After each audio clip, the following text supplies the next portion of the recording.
Hi students, this is your professor, Dr. Dimock, and your TA, Kiana, here to check in with you at the beginning of the semester, and I just want to welcome all of you to English 263 Introduction to Poetry. We want to make sure that you get off on the right start today, so make sure to read the welcome letter. It'll tell you everything you need to know to get started in this class. Also, you'll want to read the syllabus so you know all about the great things we're going to read and all the assignments we're going to do this semester. And then also look out for the fact that your first assignment is going to be due Wednesday. It's a discussion board on some of my favorite poems. I'm a big poetry fan. It's my passion in life. I'm both a writer and publisher of poetry. In fact, my first book came out this past fall. It's called Sentinel Species, and it's about relationships with animals and the environment. And in fact, there's a couple of poems about your TA, Kiana, in this book. In fact, I want to share one. It's called My Dog Begs for Something That Will Kill Her. And this was inspired by the fact that I was making brownies one night and I was pounding out chocolate. And she came up and she was whining, begging me for chocolate. And I realized how much she trusted me to make decisions for her, knowing that chocolate is very, very bad for dogs. Come here, Kiana. So let me read this to you.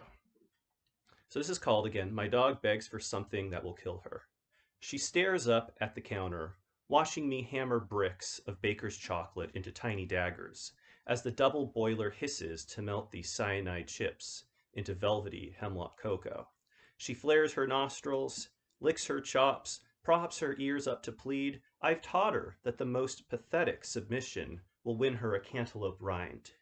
To gnaw, extra Parmesan cheese, raining like manna on the tile, the gristle end of the fatted calf, the benevolence of byproducts.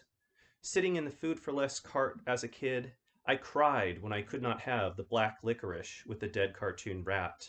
I dug beneath the sink for the sweet Pine Sol Kool-Aid, searched shoeboxes for packets of silica sweet and low. Because we ate from the tree of knowledge, every poison berry drips kissable on lush, pouty lips. How many times did someone die eating the toxic fruit around the cashew just to get to the nut inside? How many times did they only want the fruit?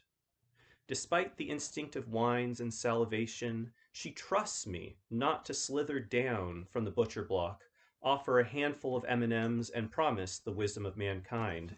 She'd only wake up begging herself for the pill wrapped in cheese. So again, that's one of my poems about Kiana in my book. Again, it was inspired by the fact that Kiana trusts me as her person to look out for her and understand her better instincts. So anyway, just wanted to share a little bit of my own writing, my own passion for poetry with you. I'm so excited to work with you and hear what you have to say about all the amazing poems we're going to read this semester. We're both going to learn classics like Shakespeare and Emily Dickinson and Walt Whitman, but we're also going to emphasize new poetry, living poets. I want you to think about poetry as a living, breathing, vital art form that's necessary to today's society. Makes me think about Amanda Gorman, who read at both the inauguration and the Super Bowl yesterday, and how powerful her words were. So anyway, I'm looking forward to working with you over the course of the semester. If you have any questions, feel free to email me, and Kiana and I will be back with you shortly. Take care.